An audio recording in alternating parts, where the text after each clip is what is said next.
dhanka kale ugu yaraan waxaa geeriyooday 183 qof oo Soomaaliya tan iyo sanadkii 2005 oo dhammaantood ku geeriyooday weeraro iyo dilal kala gedisan oo dhexmaray Soomaalida ku nool gudaha wadanka Canada halka labadii toddobaad ee ugu dambeeyay oo kaliya la dilay 10 qof oo Soomaaliya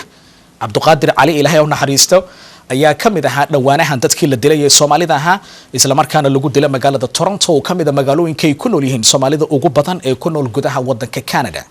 warbixinta ku saabsan waxa iminka inoo soo diray wariyaheenna Mahad Carabow Cali magaalada Toronto ee dalka Canada ayaa lagu aasay banaxariistii jannaha ka waraabiye marxuum Cabduqaadir Cali Bixi oo ahaa 29 jir dhawaantan lagu dilay galbeedka magaalada Toronto ee dalka Canada Cabduqaadir ayaa ahaa wiil dhalinyaro ah oo aad u firfircoona Cabduqaadir Cali Bixi ayaa koox aan la garanayn waxay dil toogasho ugu geysteen meel aan ka fogeyn hoygiisa ee ku yaala Islington and Dixon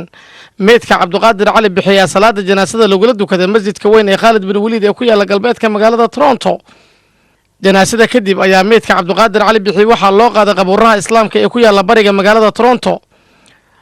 Sheekh Abuukar Sheekh Xuseen oo ah imaamka masjidka weyn ee Khalid bin Waliid ayaa goobta aaska kula hadlay dadka ka soo qayb gala aaska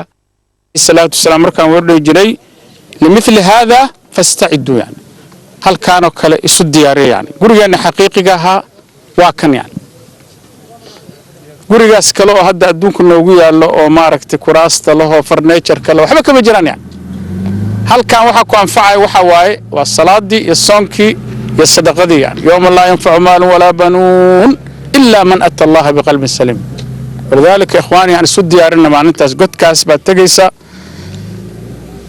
هذا نرش ساكون ما له هذا فعلا له لكن لو ما لا أكبر فوق السويسي يعني مرت المنكر والنكير يعني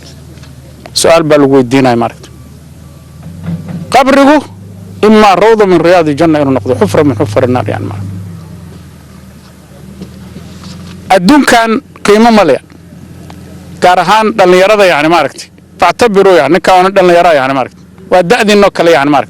شيطان كويسن كوشة كين وما الحياة الدنيا إلا متاع الغرور بل يرى تايو جامعة بعد ما ينسى ما جرت والله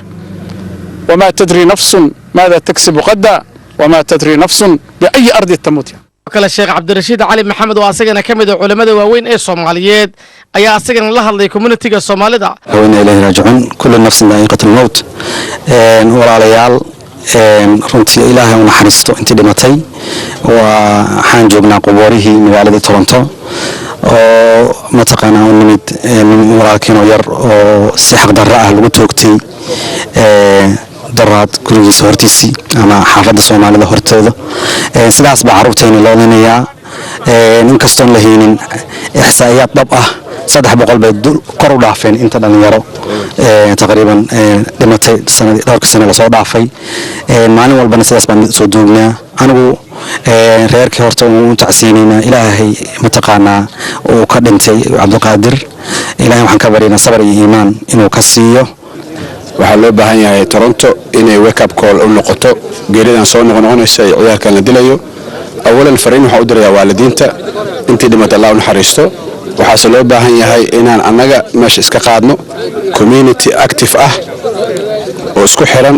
ilaa masaajid ilaa youth leh in la helo arrintaasna waan ka shaqaynaynaa Soomaaliya waxbay nooma yaalaan dhurtankeeni waynu dhammaynay qabri baa lagu guray damiir ma lihiin waxba ma qarsanayno rag iyo dumar oo carruurta ha loo kaco ummadda hay Soomaaliya istaaga wixii noo haray male carruurteena inuu kacno ilmaheena gacmaha isu saaro aynu isu nimaadno war aan badbaadino kuwa kale war kuwa dhinta baa kuwa hadda aan badbaadino war kuwa xabsiga ku jira oo cidana inaysan jirin waxay ku sugan yihiin aan la aqoon war ilaahay abuurta aan ka cabsana carruurteena aan u danaysano war alla isu yimaado war waa naqaanaa dhibaatada meesha ka socoto war ilaahay idin abuura ka cabsada waxa halkaan lagu aasay Allah u naxariistay Cabduqaadir Maxamuud Cali Bixi oo hawiil dhalinyaro isla markaana ku dhashay magaalada Toronto ee dalka Canada sidoo kale waxaa jirta in maalmihii ugu dambeeyay geeri isdaba soo wajahday community-ga Soomaalida magaalada Toronto Mahad Carabow Cali telefishinka Universal magaalada Toronto ee dalka Canada